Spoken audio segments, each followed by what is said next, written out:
Salam əziz izləyicilər, hər vaxtınız xeyir olsun. Gördüğünüz bu evin təmirini biz bütün bitirmişik. Bura laminat gedəcəkdir. İndi laminat mərhələsinə keçəcəyik. Deməli burada özü yaylanı şap da deyilir, özü yaylan da deyilir. Rus dilində də nalivnoy pol deyilir. Onu qatırıq.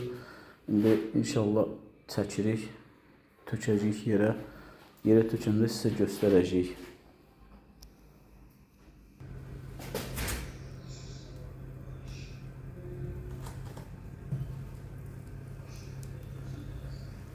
Ayağa dəyəcək.